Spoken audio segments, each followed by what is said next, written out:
So we are recording at an unusual time for the second consecutive week. What's going on here? It's my fault because I got COVID. That is super unfortunate. Yeah. I don't want to make a big hairy deal out of it because fortunately I've been lucky enough that I'm recovering well and no one else in my family got like actual noticeable symptoms really. So that's what's going on. But I'm almost done with it. And I basically just, normally I didn't know whether to even mention this publicly or not. It's kind of embarrassing. Certainly to be a liberal person who thinks they're responsible and to get COVID, there's some degree of shame in it, and embarrassment in it. But I decided to tell everyone anyway, just in this very quick thing, before we get started on all the tech BS that we normally talk about, because I thought it was a lot safer than it was to be in the place that I was, occasionally go into a restaurant and stuff. We live in a small town where there were previously 0 known cases total. And so I was going into everyday life with a risk profile as if it was very safe.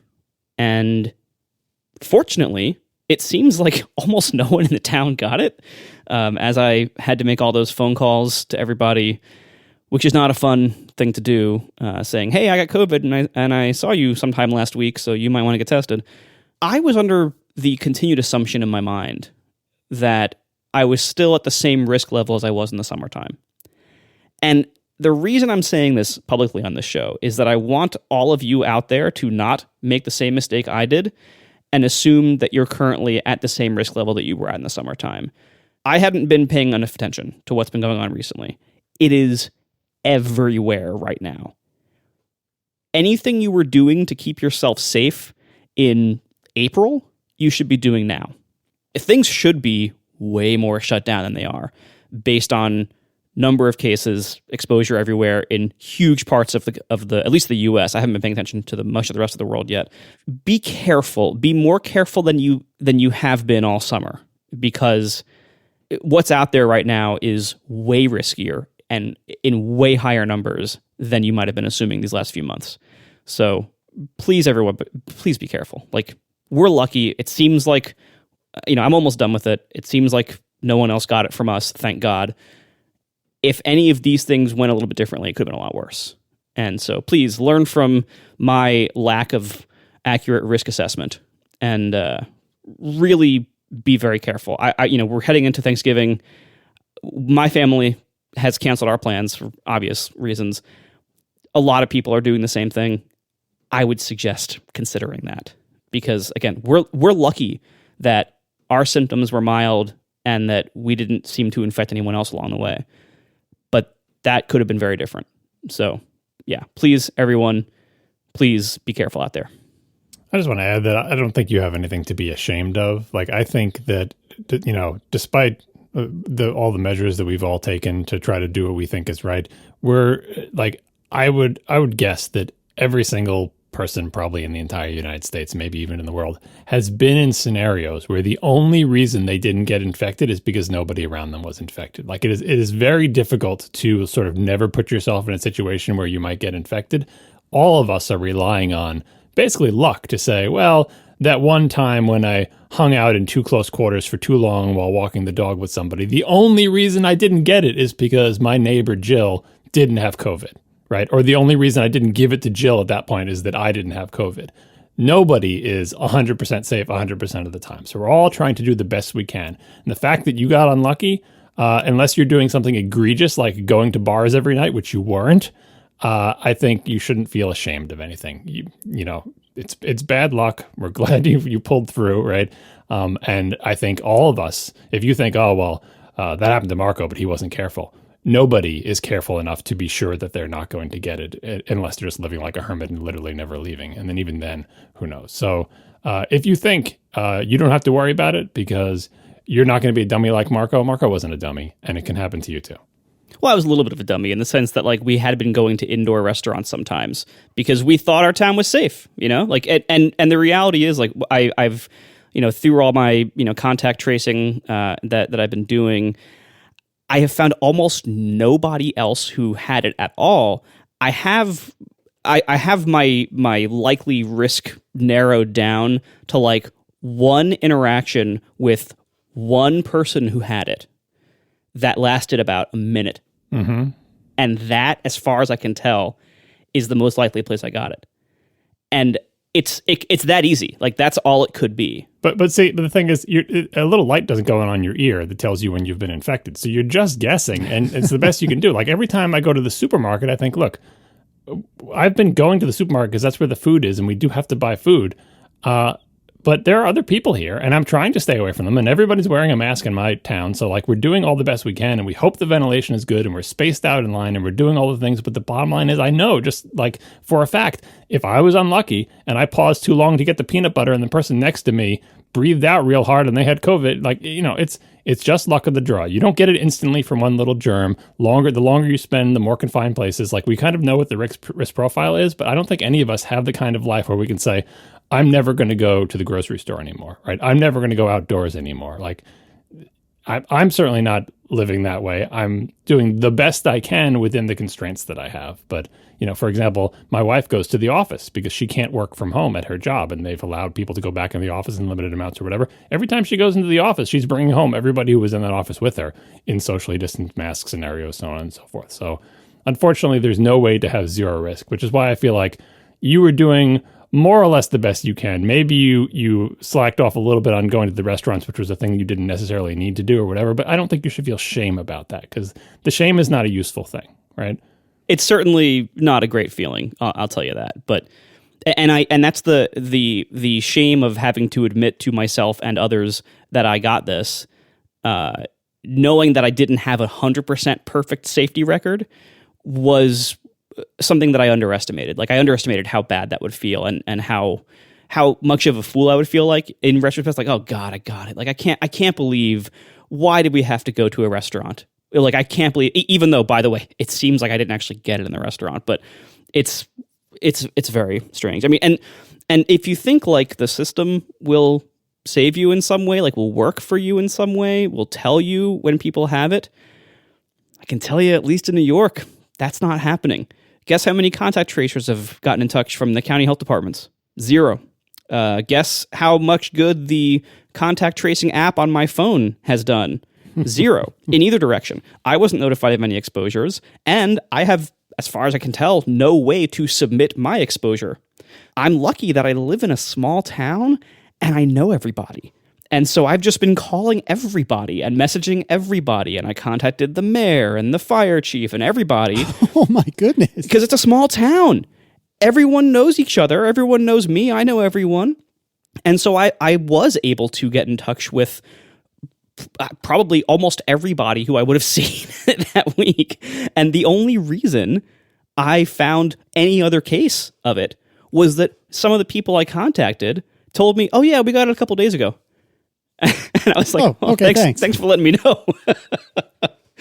And that's it. And so, like, the system is overwhelmed in so many ways, and the system is not going to save you here. So, take matters into your own hands and be way more careful than you think you need to be. And no place is safe. Even if you, like me, made the stupid decision that your small isolated town with almost nobody in it would be reasonably safe since you never heard of anybody there getting it, well, someone's got to be the first. Please be very, very, very careful. All right, let's start with some follow-up. I don't know if, speaking of editing, this happened to get cut in the edit or if it just wasn't in the spot people expected, but we had a lot of people reaching out asking, hey, you never said what watch you were wearing, Casey, when it took, or excuse me, what watch band you were wearing when it took a dive off of the roof of Aaron's car and cracked itself on the pavement. I did say it. It is quite possible it either hit the cutting room floor, or I think we might have gotten in like 17 different tangents as we are wont to do. And so maybe it wasn't exactly what you expected. In all fairness, I recorded and edited last week's show with 101 degree fever. So it might not have been my best editing job ever. Right, exactly.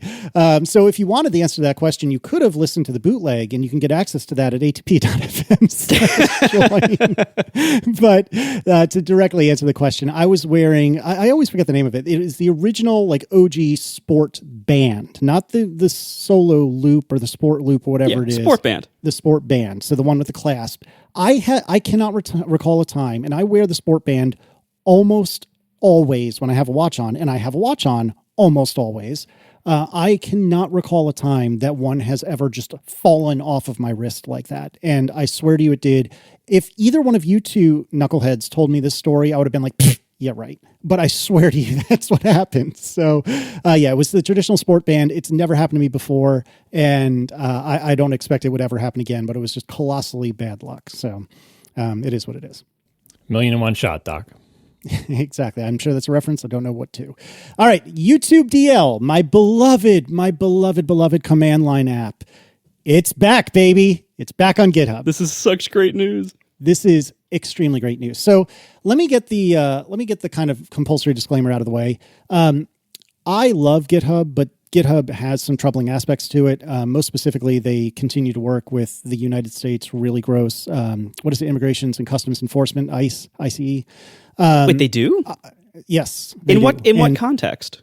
I think they do on-prem for ICE or something like that. I'm not 100% sure, but my understanding, maybe I'm wrong. That's gross. But my understanding is they've been doing this for years. They have been called out on it, and they basically said tough noogies don't care. And that's super gross. And I just want to start out by saying that right out front. But leaving that aside, which I know is not easy for everyone, but for the purposes of this conversation, we're going to leave that aside.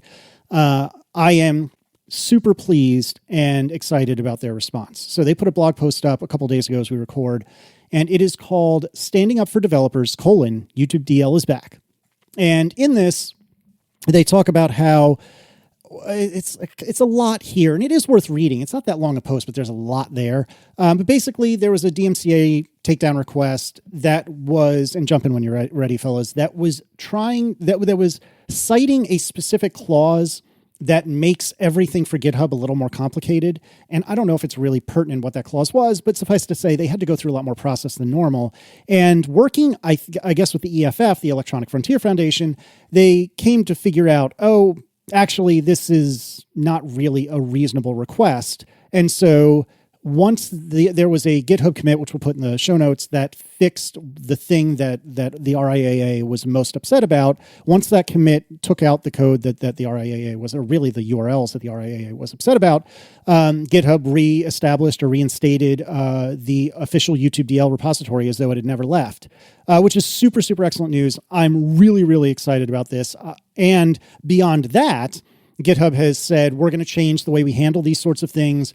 We're going to give more advance notice. We're going to give developers a chance to react to the takedown requests and perhaps fix the actual problem. And they've also said that they're creating, or if not creating, then they're funneling $1 million into a developer defense fund in order to help developers who can't really fight off the entire recording artist industry of America. What is it? RIA? Recording Industry. Yeah, Artists Association or something Association like that. of America. Although, I think maybe a different A word might be better filled in there most of the time. Yeah, for real. But the point is, GitHub is putting $1 million of their own money, or Microsoft's money, or somebody's money to start this developer defense fund. Again, I'm not saying GitHub is a perfect entity by any means, but I do think that this response, it's not perfect, but it's pretty darn good, and I'm really pleased with it. And I'm glad to see YouTube DL is back. Yeah, this shows a few big things. I mean, number one, can you imagine the crap storm that must have fallen on GitHub as a result of taking it down to prompt this level of correction from them? So, number one lesson is, if you make tools that a lot of nerds use and your product's main business is appealing to nerds, you better make sure you defend those tools on your platform. But also, this is less about GitHub having like a change of heart and much more about the EFF having made a really good counterpoint or counterargument about it. really, GitHub has gotten a lot of the credit for this, but the credit falls almost entirely on the EFF. They basically, like, on behalf of YouTube DL, filed with GitHub this incredible, like, counterpoint piece, basically saying this is invalid with this legal precedent for these legally sound arguments. And if you don't support the EFF yet, please set up a monthly donation to the EFF. I don't care how much you give them. Give them something every month, though. They are so important to our industry for so many reasons.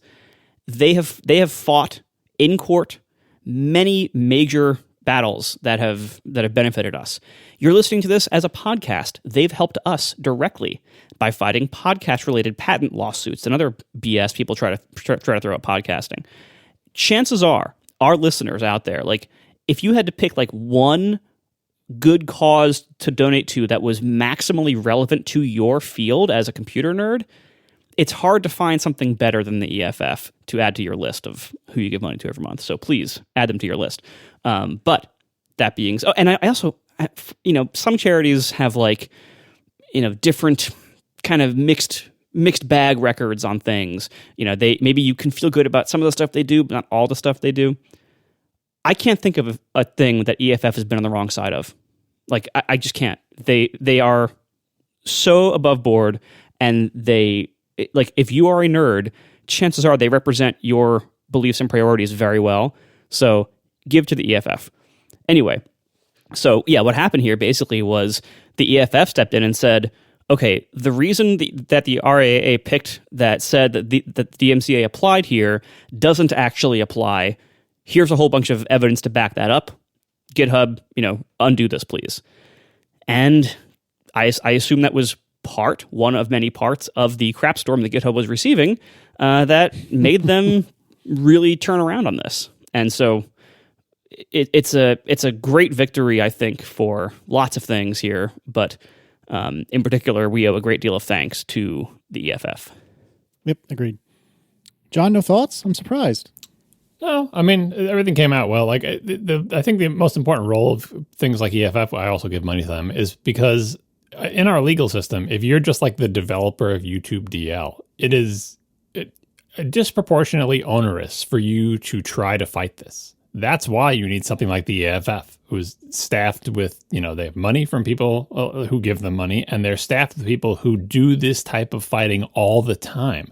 They have the experience, they have the expertise, they have the money, they have the time, right? It's a countervailing force against the RAA, which is like, all we do all day is find people and tell them to stop what they're doing because they're infringing on our rights or whatever.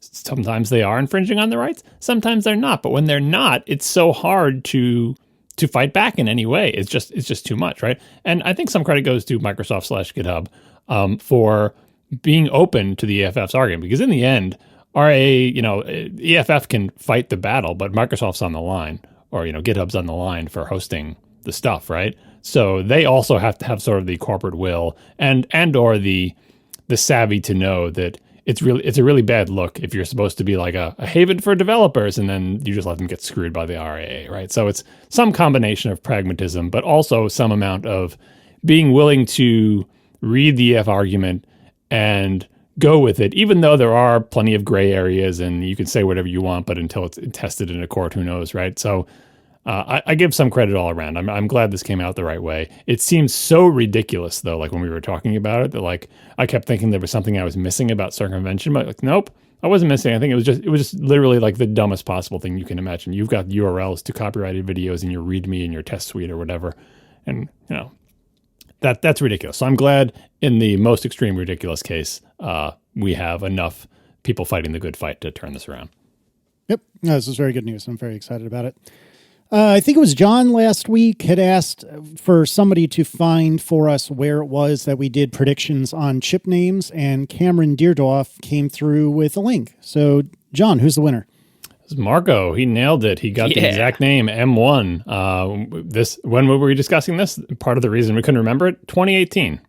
October of 2018 was one of the many recurring conversations we had about our Macs, and we said, what do we think? It was an Ask ATP actually. What do we think it will be called? I think Cameron's the one who sent in the question. And my guess was they would just keep going with A's, because, hey, A for everything, A for Apple, that works. That was not the case. Marco came in with the M's, and he was so convincing that both me and Casey were like, yeah, now that you say it, that seems like the obvious thing to do. Casey also mentioned R as a possibility, but by the end, I think Marco had turned all of us around and said, yeah, M. That was my recollection of it. It was like, didn't we say M was like the most obvious one? But I couldn't remember who had come up with that. And it was Marco. He also predicted letter suffixes, M1C, M1S, M1, I think at the time I said they haven't used Z yet because they hadn't yet, but now they've used Z. So there you go. 2018, M1 predicted by Marco. Well done, sir. All right, tell me about ARM Macs and Touch, please. This was a big story because there's lots of interviews with Apple execs about the new M1 Macs, and we're going to talk about them later too. And one of them, where was it? It was in the Independent? Yeah. It was Craig Federighi and John Turnus. And here's a quote from CFED. I got to tell you, when we released Big Sur and these articles started coming out saying, oh my God, look, Apple's preparing for touch, I was thinking, whoa, why? We had designed and evolved the look for macOS in a way that we felt was comfortable and natural to us, not remotely considering something about touch. So lots of people are citing that and saying, all those stories you said about Touch Macs coming because Big Sur was like spacing things out. Here's CFED saying, yeah, we did the spacing, but it wasn't because of touch. And that he was surprised when people kept, thinking we were preparing touch, that not remotely considering something about touch is the money quote here. Now, here's the thing. Lots of people have cited the idea that Apple says one thing and the next year they do something different or whatever. I think this is different in nature because it's not saying that we think touch is a bad idea at all. In fact, this doesn't say anything about the future because Apple's never going to comment on future products. So, Federighi is not saying we're never going to make Touch Macs. We think they're a terrible idea. What he is saying is when we did all that stuff to Big Sur, we weren't doing it because of touch. Now, we're probably not going to have time for this topic today, but probably in the next episode, we'll talk about this. The obvious question that comes to my mind after reading that is like, okay, if you weren't doing that for touch, then why the hell were you doing it? Because it doesn't make any sense otherwise. Why are my icons so far apart in the menu bar? Why is everything so huge? Anyway, we'll talk about Big Sur later, but I'm willing to take Federighi at his word that the changes in Big Sur were not remotely considering something about touch. Like, I find it baffling because I can't think of any other reason to space things out like that, but that's what he said, and I see no reason for him to lie about that. Because, like I said, he didn't say there are no Touch Macs coming. He just say the Big Sur changes were not because of touch. Time will tell. I can also point to, like, so many of the issues I have with Big Sur are things like hover states. There's a way more, like, things that are hidden by default, and you have to hover somewhere to get them to be revealed, and different, modes that expose themselves on hover and stuff. And that's something that just doesn't work with touch. There is no hover with a touchscreen. So if you were designing something for touch, you would never in a million years use hover states for anything. Whereas hover states feel like Alan Dye's favorite tool to use to hide anything, to solve any design problem. So they've gone way in the opposite direction, actually, with this. So really, this is not a UI designed for touch. This is just a bad design. Yeah, more on that in a future episode probably, because I think we do have more to say about it in specific details. But yes, that's definitely true. John, what's the next version of macOS? We discussed this on the show a while ago, and I think, another instance, I can't remember what the hell we said. But so here's the question. It used to be macOS 10 with the big Roman numeral X, 10 thing, right? And then eventually they dropped that, and it was just macOS, and in Big Sur, they changed the version number from 10 to 11. Right, so it's macOS. Big Sur was macOS 11.0, right? And as we've discussed in past episodes, the question is then, does Apple stick with macOS 11 for a while? Because they didn't really brand it as 11. We know the version number is 11 because we could find it, although there was that point where 10.16 was in the mix as well, and we've discussed that in past episodes as well. But the question was, do they stick with 11 like they did with 10 and do 11.1 next year, and then 11.2 the year after that, and 11.3 the year after that? Or do they switch to an iOS-style numbering scheme where macOS 11.0 is this year, and then next year is 12.0, and the year after that is 13.0, and so on and so forth?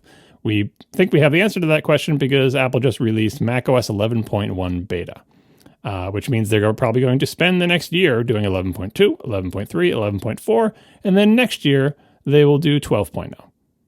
So there you go.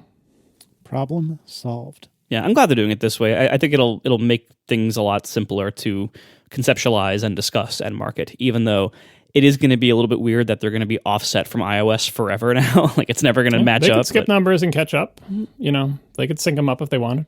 Yeah, I guess they could, but I don't think they will. They did it with iPadOS. iPadOS, the very first version of iPadOS, coincidentally exactly matched the version number of iOS. How did we get to... where did we end up? It was the buzz off from the reporter. Is that right? That's what it was. Okay, so last week, or maybe in the weeks prior, we talked about a viral clip where a reporter had allegedly said a four-letter expletive and then off, because that's what the little viral video had captioned it as. But in reality, if you close your eyes and listen, he said buzz off. And there is apparently a name for this. It's the McGurk effect. I should have known this because I learned about this from my brother when he learned about it in school, and I just couldn't pull the name from my head. Now, the McGurk effect, technically, we'll put a link in the show notes to a YouTube video and the Wikipedia page explaining it. Usually the demonstrations are you see a human being's mouth moving, and the mouth makes like an M or an F sound, and depending on what the mouth is doing, the audio sounds like an M or an F because our brains are trained to, look at the way people's mouths are moving to figure out what it is that they're saying. Like, it's not a thing that we consciously think about, but it happens, right? But the more general case, and the one I was talking about with the brainstorm green needle thing, is you don't need to see anybody's mouth moving. It is merely audio, and like in the buzz off / F off clip, text is the sort of the nudge, right? Because the text in the F off video said F off, and because we know how to read and could see that text, it made us hear an F instead of a B. And someone sent a really, really good variant of this. You two probably haven't looked at this, but I invite you now to both look at this. It's a TikTok, and it plays some audio, and it has, let me count them, 1, 2, 3, 4, 5, 6, 7, 8 different things. 8 different things that they're saying, okay, this audio, which one of these 8 different things do you hear? Listen to this audio in this TikTok and look at the first item, and you will hear the first item. And look in the second item, and you will hear the second. Then look in the third, you will hear the third. And if you think it's a trick, look at them in random order. Go in reverse, random. Whichever one you were looking at, that's the audio you will hear because our brains are weird. Please try it now. Oh, this is not how I saw this going. This is like a techno thing. What is going on here? Just listen to the audio. What is happening? Pick any one of those things to look at and look at them in turn until you hear it. Guys, my brain is broken. I mean, it doesn't work without the visual aspects. Oh my God, my brain is broken. I don't like this at all. Isn't it upsetting? This is deeply upsetting. This is the worst nightmare I've ever had in my life.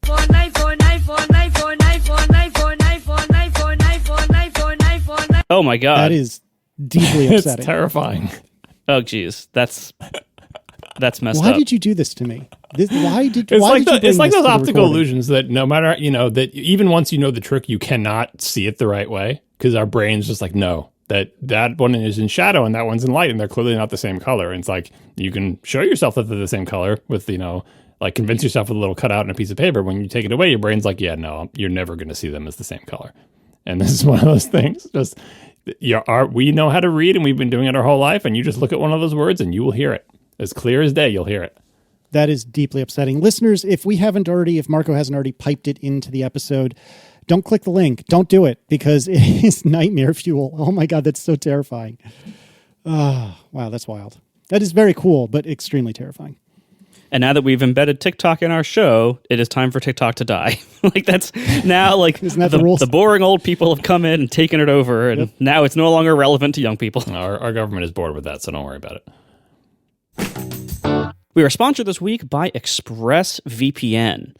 One reason why internet access in the US especially is more affordable these days is because ISPs like Comcast or AT&T aren't just making money off of your subscription fees.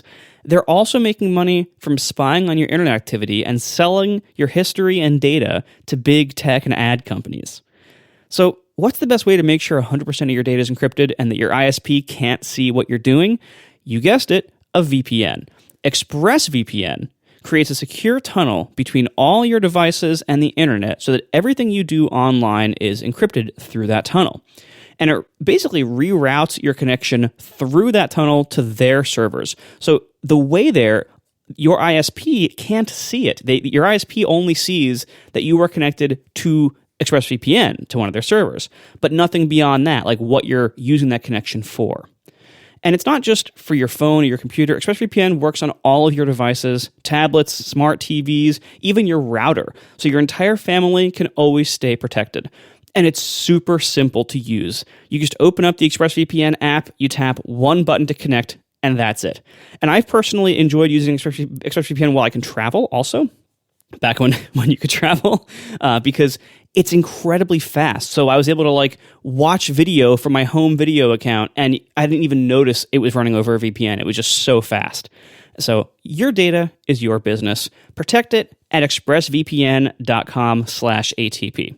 Visit expressvpn.com/ATP to get 3 extra months of ExpressVPN protection for free. That's expressvpn.com/ATP to learn more. Thank you to ExpressVPN for sponsoring our show.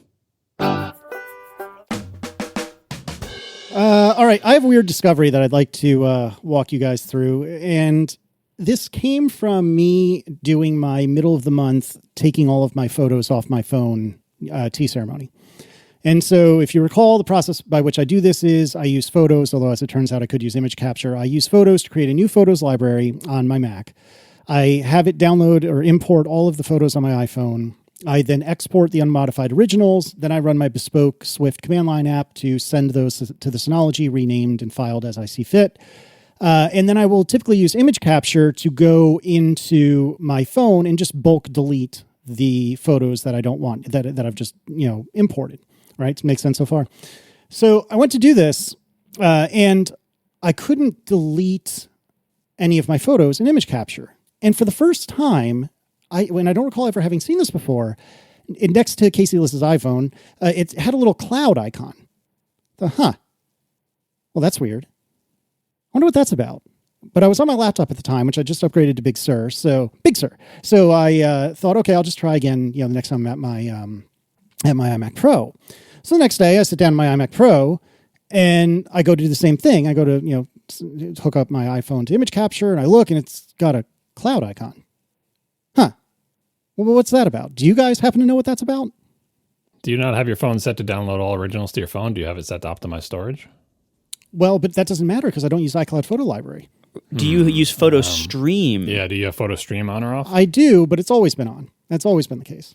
Huh. Is your phone still downloading stuff from the iCloud backup and it's not done yet? No, I use the once called iTunes, now called Finder backup. I mean, it's a cloud icon. Clearly, it's trying to talk to you. If only the people who made this computer had some way to communicate with you other than tiny icons. Yeah, tell me about it. So here's the thing. So I thought, let me look into this. So I go into, where did I go? I went to settings. I went to photos. There's this section called iCloud Photos, and it's on. And I don't remember turning that on. So, hey, everyone, I'm using iCloud Photo Library now, and I didn't even realize it.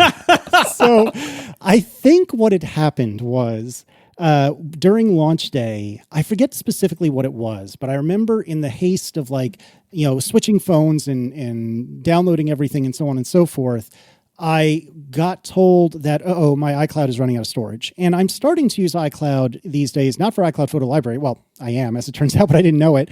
But I've been using iCloud for things like my GIF-wrapped library, which is not that big, but I'm putting more and more stuff in Notes. I'm putting stuff like Solver documents in iCloud.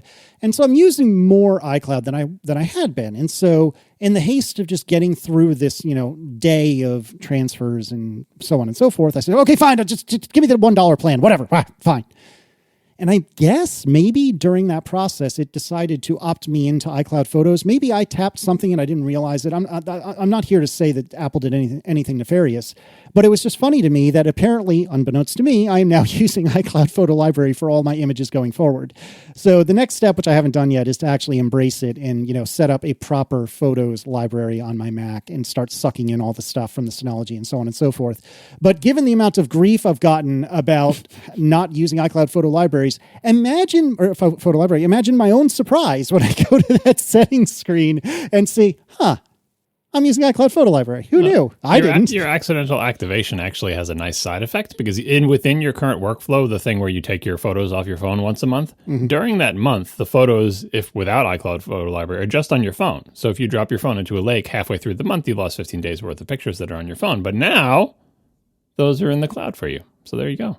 I also love that you felt so strongly against iCloud Photo Library that all it took for you to literally just change your mind about it and move to it was one setting having been changed. I mean, he didn't do it intentionally. You could literally just like toggle it off with like two clicks. But that's not the real library though. Like that's the thing. That's just the pictures he takes on his phone, right? Yes, that's true.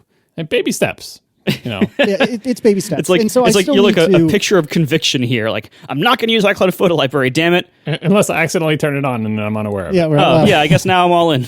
I don't consider this honest to goodness buy-in until I do what I described a moment ago, which is I take all of the photos from the Synology, make a duplicate on my iMac. And that's a big thing that you should really think about and plan out. But in the meantime, what you've unintentionally done is improved your current system by shoring up one of the weaknesses. That is true.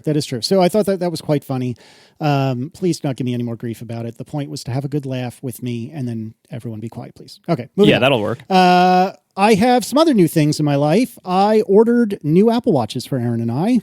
And I wanted mostly, since I know these watches are old now and nobody cares, I wanted mostly to talk about a couple of things. First of all, have you guys ever done the courier service? That's, I thought, new in the last 6 to 12 months, but maybe it's older than I realized. Are you familiar with this at all? I sure wish my area had it now. Yes, I bet you do, Mark. And they don't. They did. I have used it for an Apple TV once. But I can tell you right now that as of this past week, they do not offer the courier service in my area for either phones or laptops. Well, I didn't try phone or laptop, but I did try the, now 1 or 2 month old Apple Watch Series 6. And I was going to buy, Aaron one and me one. And I was looking at the shipping options, and depending on what band you get and what model you get, the shipping was anywhere between very quick and not for a month. And so what I did was I was looking at, the different options, and I realized, wait a second, it said, same day delivery or something like that. And I was doing this in the morning time. So I thought, let me see what that is. And so sure enough, do you guys happen to know how much this is? Because I do, but I was expecting it to be far more than it actually was. Do you know how much this is, Marco? I think when I did it for the Apple TV, it was something like $8. It was absurdly cheap for what it was. It was $9. So I spent darn near $1,000 on Apple Watches. You bet your ass I'm going to spend $9 to get that thing couriered over to me. So I ordered, I don't remember exactly what time it was, but it was somewhere around 8 or 9 in the morning. And the nearest available delivery window was like 4 in the evening or afternoon. And I think it was 4 to 6. I think I have that right. And sure enough, at like 4:30-ish, the courier, I start getting, notifications in the Apple Store app, and I start getting like text messages from Apple saying, hey, the courier's been assigned, the courier is picking up your thing, the courier's on its way. Actually, in the Apple Store app, they had like a live map, much like many of these delivery services these days, to show exactly where the courier was, which was super cool. Interestingly, a no-touch option did not seem to be allowed. They specifically said in several different places that somebody needed to be there to pick up the order. So this very young gentleman came to the door. He had his mask on. I had my mask on because I knew he was just down the road, a minute before, because I was watching him cruise to my house like a stalker. And so anyway, he just handed me the bag. He didn't ask for ID or anything like that. And then went on his way. And interestingly, there were a couple interesting things about this. First of all, they gave me the standard, like very, very wide Apple Store bag, not very deep, very, very wide, because it's for these watch, boxes that are huge. But I guess because strictly speaking, it had been shipped, they had 2 of those huge, gigantic, like lithium-ion battery, be careful, stickers on them. You know what I'm talking about? Yeah, the like UN 234 notifications or whatever those are. I forget. You know what I'm thinking of. I forget exactly what it is. But yeah, those like big red and white ones. And then I looked at the sticker, and sure enough, apparently it was Postmates that delivered it, which was interesting to me because I had no idea Postmates was in my area. I thought it was still only in like the New York and LAs of the world. I didn't have a clue that it was all the way out in Podunk, Richmond, Virginia. But apparently Postmates was what delivered it, and it was easy peasy. It went really, really well. And I would definitely do that again for $9 if I'm spending the kind of money I was spending today or a couple days ago. So it worked out really nicely. Very, very quickly about the watch. The watch hardware we've covered is very nice. The blood oximetry, whatever, pulse ox thing. It's nice to have that on my wrist. That's good. It's very good for Marco. It's good for me too. I got is it the Solo Loop, which is the sport band without a clasp? Is that what it's called? Solo Loop? Did you get the size right on the first try? I did. Whoa. But here's the thing. First of all, I'm ordering, literally 2 days ago. And so because of that, I have had everyone's refinements to their strategy that I've been made privy to, so don't get it super duper, don't get the little paper thing super duper tight on the wrist, just get it kind of tight on your wrist. And more than anything else, I'll have to dig up this link for the show notes, but Gruber's, here's what you have in a sport band, the clasped sport band. Here's what you're probably going to want in the Solo Loop. And that was spot on for both Aaron and me. And that worked out really nicely. So I am, I believe, a 6 in the sport band, in the Solo Loop. And I think you and I, Marco, were in the same hole in the sport band. So on the smaller, because I'm using a 40 millimeter watch, on the smaller of the available sport bands, when I clasped it, it would be 2 empties and then where the pin goes. I know this is hurting you to not use the right terminology. I'm so sorry, Marco. But empties. Yeah, it's like they're beer cans. Yeah, right. Well, you know what I'm saying. Yeah. And I think you and I were the same size. No, I'm on the, I have 1 empty followed by the pin, but I too am a size 6 in the Solo Loop. But honestly, I haven't been wearing my Solo Loop. I've been back to my regular sport band. Oh, interesting. Why is that? I don't know if it's just like this the way the sizing works on me, but the sport band is just a little bit more comfortable for me. And I find the loop to be a little hotter because the sport band, because it has the little excess tail that tucks under it, and because it has the, 9 holes in it, or if you can even go even holier if you'd like with those Nike ones, there is some degree of ventilation that you get, because you don't just have a 1-inch wide strap of rubber on your entire wrist. You have small gaps where just, where it pushes off from it because of the spacing of the tail, or the holes let some air in or whatever. And so it's slightly more ventilated with the regular sport band. The Solo Loop almost fits too well. And so as a result, I find the Solo Loop less comfortable. I also find just the way it works out with sizing for me right now, that sometimes during some parts of the day, the Solo Loop size 6 is a little snug for my comfort, but the size 7's way too big all the time. So I think I'm maybe possibly a little bit between sizes on the Solo Loop, whereas the sport band just works out better that way. And one of the great things about the sport band is if you find yourself between 2 sizes, you always have the option of subbing in. If you're one of the middle sizes, you have the option of subbing in the long or the short side if both of them can kind of fit. Because then the different length of the excess tail will actually give you a slightly different fit between each pair of holes. And so, sometimes you can kind of fake a half size by swapping out to the different tail. You have no such option like this with the Solo Loop. Whatever size it is, that's the size it always is, period. So if it fits you well, which it sounds like yours does, then great. But I'm unfortunately not one of those people. And so I'm very totally fine to be back on the regular sport band with the pin. I feel like the biggest difference between the Solo Loop and the regular one is that the Solo Loops necessarily are, intentionally elastic. It has to get big enough for you to get your hand through it, right? And so once the material itself is pulling at you. If you have Solo Loop size so that it doesn't press against you with its elasticity, it's too big, right? It has to actually be against your skin in most places.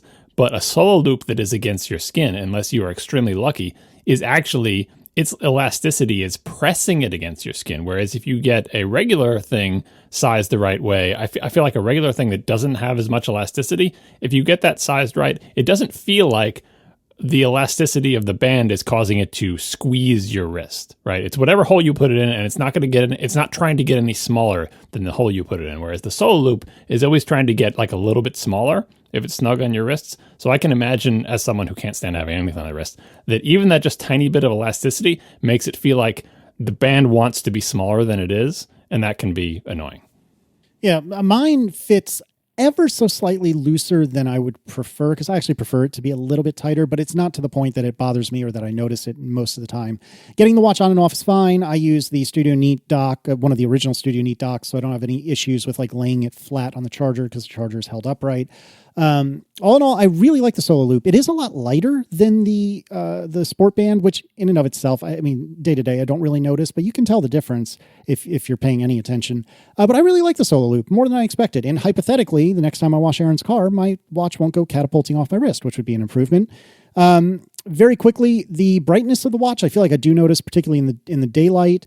And otherwise, it's very nice. And it's worked out real nicely. And I'm really glad to have blood oxygen readings taken all the time because I'm super paranoid. So hey, you know those watches that came out like 2 months ago? You should probably think about getting one. They're pretty good. Who knew? We are sponsored this week by Linode, my favorite place to run servers.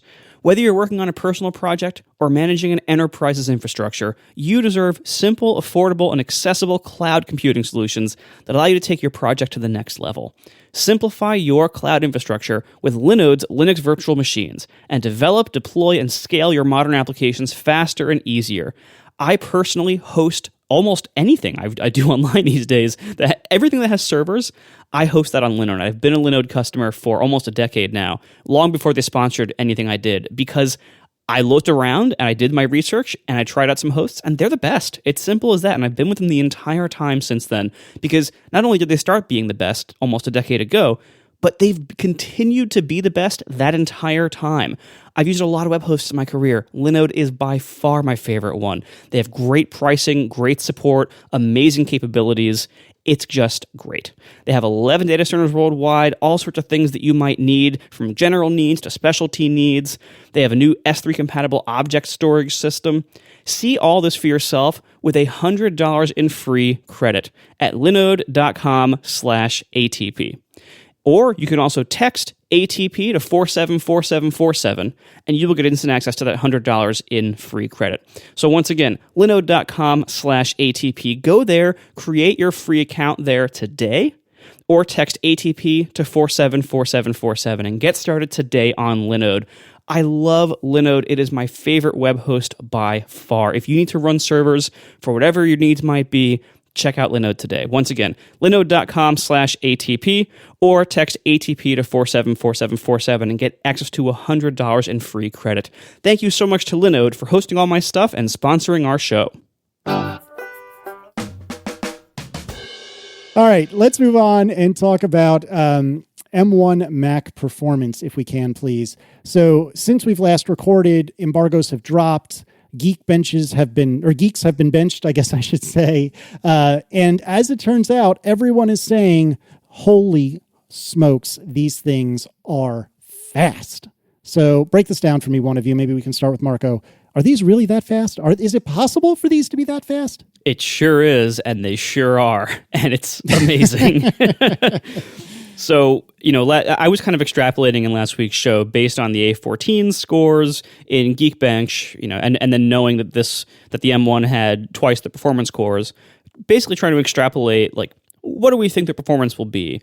And I think I was roughly correct, but it's actually even better than I predicted. I think I didn't predict quite how high the single core would be. But regardless, it's so much better than most of us would have assumed that this could be in this power class, basically.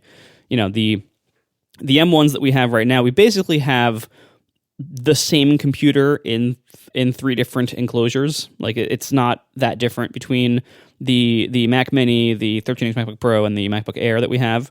They all have the same processor, roughly, and they all just have different thermal characteristics, basically. The peak performance of the MacBook Air is the same as the other two performances, and then the MacBook Air just it thermally throttles down. If you push it really hard for more than a couple of minutes, it'll start getting a little bit slower. But even in its throttled down state, the MacBook Air is still faster than I think almost every laptop, or if not every laptop that Apple's ever made. So yeah, it's worth going through the actual numbers here, just to we had preliminary numbers last time. It's someone submitted these numbers, but who knows if it's real or whatever. And they looked like they were in the ballpark, so we believe them. But now we have the official numbers, and it's correct. So speaking of Geekbench, single core MacBook Air is almost 1,700, 1,687, and that varies. So I just round up to 1,700, right?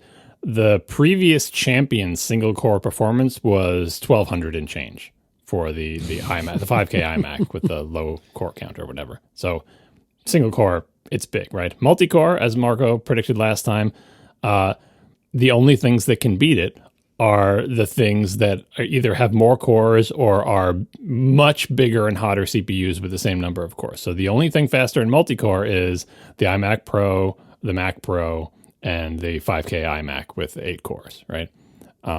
Which means that the MacBook Air with no fan is basically faster in CPU than any Mac laptop that Apple has ever sold, right? We were worried about maybe it won't keep up in multi-core. Nope, it does. Don't worry about that. One of these articles from Mac Rumors did the thing that we were talking about, was like, let's try an M1 Mac, but with everything emulated. An Apple Silicon emulating x86 is still faster than every other Mac in single core, right?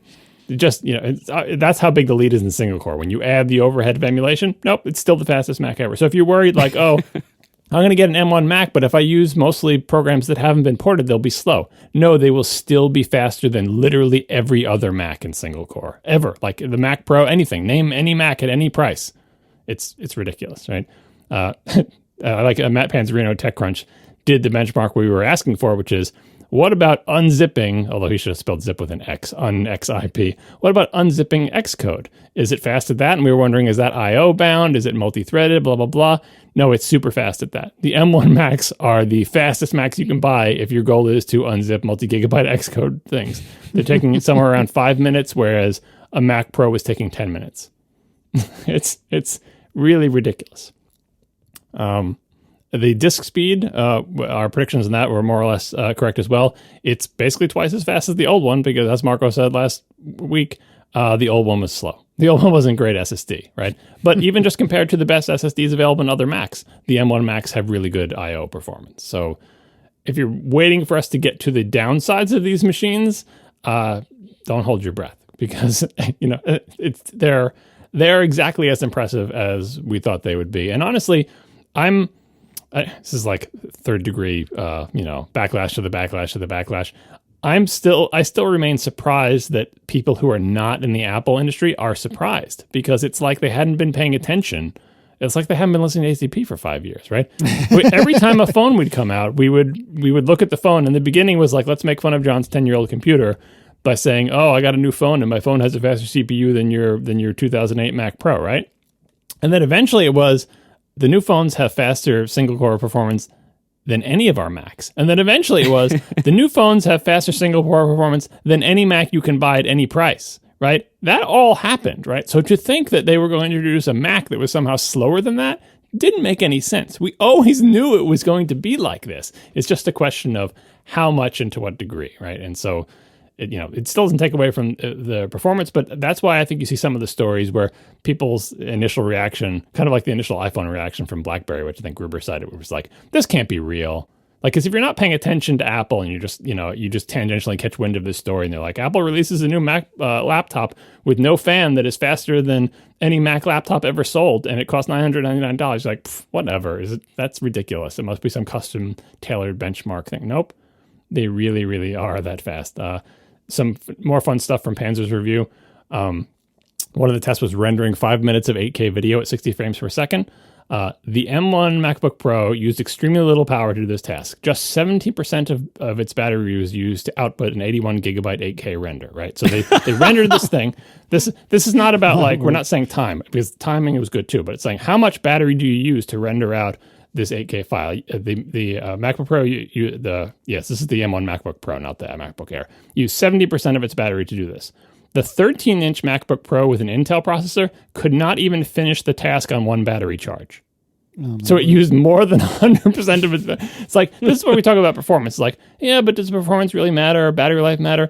Not only is this thing doing things faster, it's doing them with hugely more battery life. This is Neil Patel saying that someone in his life, I'm assuming it's his wife, Becky, or maybe not, says, I purposely bought Becky a maxed out Core i7 MacBook Air a few months ago because she has to run one Windows app for work. This i7 MacBook Air scored 2867 in Cinebench with the fans, up running at max the whole time. The new MacBook Air just silently scored 6,803. So like, I'm going to get you a maxed out i7 MacBook Air because you really need to do this. And you're getting like 2 to 3 times the score in a computer with no fan. It's ridiculous. 2 more superlatives and I think I'll be done. I tried to pick out the most ridiculous ones. This is from Anatech. We'll put this link in the show notes, and it's a great article if you want to read about a deeper dive into what the CPU can do. They were doing Anatech in typical fashion. They're doing all sorts of, every benchmark you can possibly imagine. They're somewhat limited by which benchmarks are natively compiled for ARM at this point, but they were doing the best they can, right? So this is and Anatech is not just comparing them against other Macs. They're saying like industry wide, what is this like, right? All right, so then they're doing the Mac Mini in this case. The 2020 Mac Mini is at least 50% faster than the 2017 MacBook Pro with a Radeon Pro 560 in the basemark GPU benchmark. So that's a MacBook Pro with a discrete GPU. So they're benching the Mac Mini against the biggest GPU, not the biggest GPU, but one of the discrete GPUs in a MacBook Pro. The newer MacBook Pros will do better, of course, but keep in mind that this is an integrated GPU with the entire chip drawing less power than just the MacBook Pro's CPU, never mind its discrete GPU. So it's not even fair to compare these because not only does this thing draw less power than the MacBook Pro with a discrete GPU that it beat, what they're just comparing is the power of the SoC to the power of just the CPU. They're not even adding in the power used by the actual GPU that they're benchmarking against. So any sort of power comparison that you see for these M1 Macs where they say, the M1 was using this amount of watts, and then this computer's CPU is rated at this amount of watts. But the GPU, if it's a discrete GPU, is a whole other chip that has its own power draw. It's fairly ridiculous. And finally, this is the spec benchmark, SPEC, all caps, spec 2017. This is comparing it against a CPU that actually beats it in some way, right? In the overall new spec 2017 integer and floating point charts, the Apple Silicon M1 falls behind AMD's Zen 3 in integer performance. However, it takes an undisputable lead in the floating point suite. While AMD's Zen 3 still holds the lead in several workloads, we need to remind ourselves that this comes at a great cost in power consumption in the 49 watt range, while Apple M1 is using 7 to 8 watts. Good grief. So the only CPU that could beat it was using basically 50 watts, right? More than 5 times the power draw to barely edge it out in integer performance, but still lose to it in floating point. The M1 is an absolute monster. Every single Mac that uses it benefits from it in exactly the ways that you would think, and the battery life is 100% real. So if you had any reservations about these Macs for performance, noise, heat, temperature, battery life concerns, I would say you can put them by the wayside. The compatibility issues and so on and so forth still exist, but wow, these are good computers. Yeah. Well, but do we know that? Because none of us have one, right? We both have them. Didn't Marco, do you have one? I've had it for about 2 hours now. I've had it for a couple of days, so I can give you a little bit more impressions of it. Remember, this is going to be the homework laptop, so I'm not actually going to be the one using this, but of course I am the one that set it up. So I did have time to use it during the setup process, which actually is fairly instrumental because if you can think of what it's like when you set up a new Mac laptop, there are a bunch of parts of that are actually fairly stressful. Migration Assistant itself, if you're using that, which I did, can be fairly stressful to the computers involved, right? Depending on how you do it and, how they're connected over the network and how much stuff you have and so on and so forth. But it's not uncommon to hear the fans spin up when you run Migration Assistant on a laptop. Obviously, I didn't hear that on my MacBook Air because it has no fans. When it was running Migration Assistant, I picked it up and put my hand on the bottom to feel if it was warm. It was room temperature. There was no discernible difference in temperature whatsoever from feeling the bottom of this thing during Migration Assistant. I also ran software update because whatever it is, 11.0.1 came out and this machine didn't ship with it. So it needed to run software update. When you run software update, it's not uncommon to hear your Mac laptop's fans spin up, but this has no fans, so you didn't hear that. When it was running software update and installing the operating system or update thing, I felt it with my hand and it was room temperature.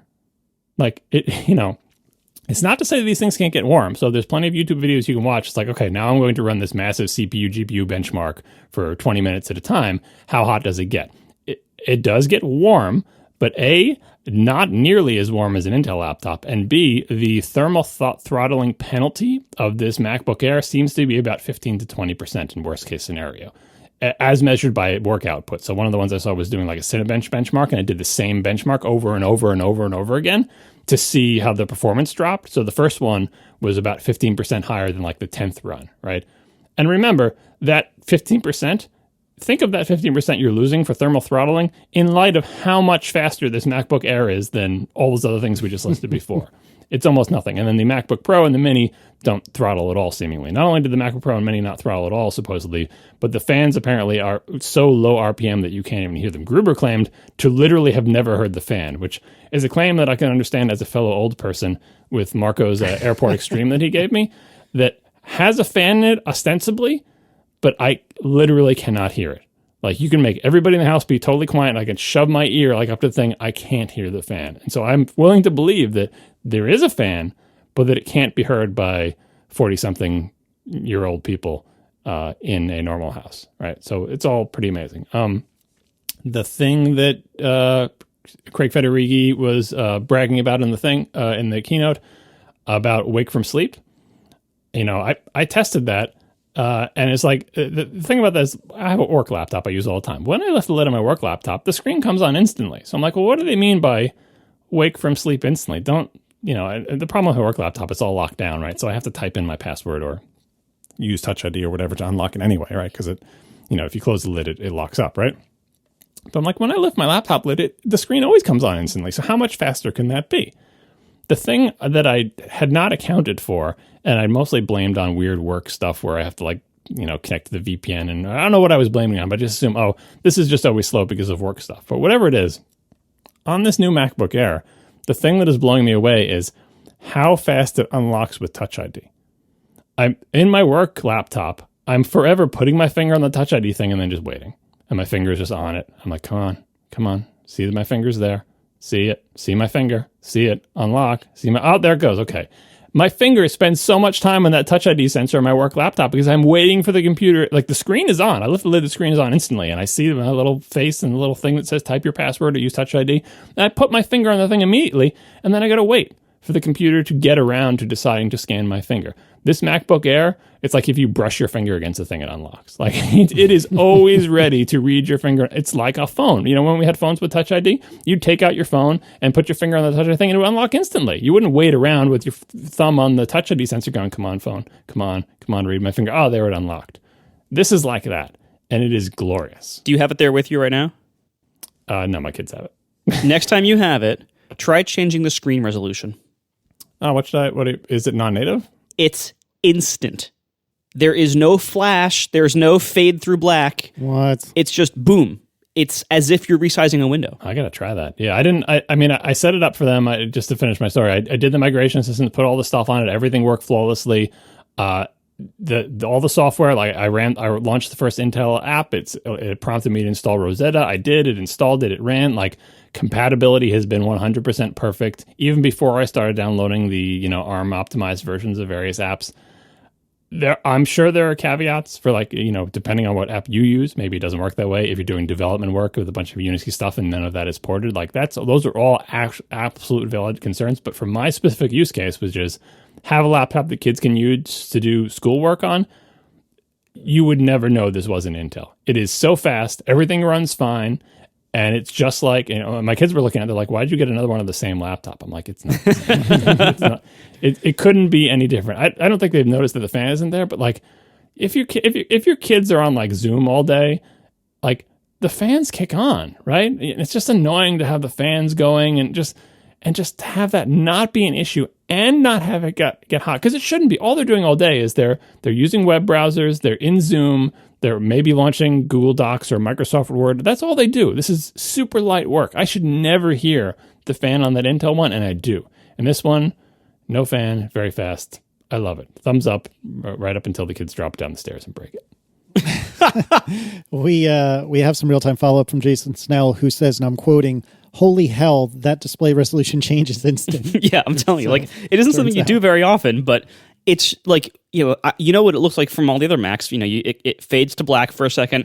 All the windows like reload and pop into a different place. Like, it's clunky. It takes a few seconds. For some reason, this is now instant.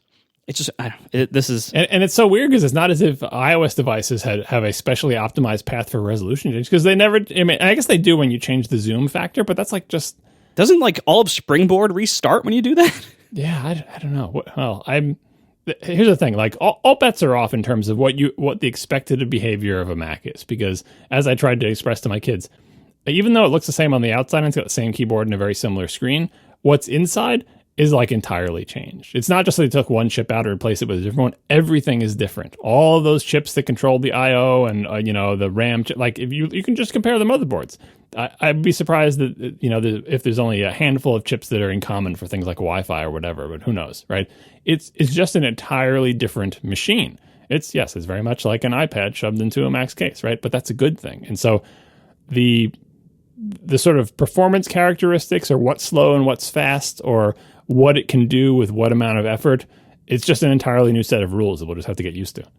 Yeah, I mean, that's, to me, the most shocking thing about this so far is that there seems to be no catch. Like, everything about computing and so many things in life is trade-offs, and you got to, to get this thing you got to give up this other thing, and we made it faster this year, but the catch is it runs super hot, or we raised the price or whatever. Like there's so many catches every time we make any kind of progress, and this just doesn't seem to have any. Like the I guess the catch is you can't virtualize Windows right now, which for many people is a really big deal, and for many people it doesn't matter at all. So as long as that is not a problem for you, there seems to be pretty much no other catch. Well, I mean, there's the time-based catch, which is like the people who have Unix stuff. Like, oh, Docker's not ported. My Unix stuff isn't there. I can't use Homebrew or whatever. Like, that is all true, but we also assume that's only temporarily true, because that was true when they went to Intel. It was true when, not for the Unix stuff, but when you went to PowerPC. Those ports will happen. You have to wait for them. Oh, Photoshop's not out for ARM yet. But like there's a beta for it or whatever. Oh, Homebrew says it's not going to have a version out for a while. Oh, Docker doesn't. But like we imagine in the next year, if you care about this, which is, not the general use case of just, especially for a MacBook Air, of just using GUI apps. But if you care about the Unix stuff, that will take a little while to come. But it's not like it's not like you have to buy a new Mac then, right? The software will come eventually and you'll have it. But if you spend all day using Docker and Node or something, don't get one of these Macs and then be freaked out that you can't use Docker and Node. But if you buy one of these Macs now and use it for web browsing and email, in a year, it'll do all that stuff and it'll do it super fast.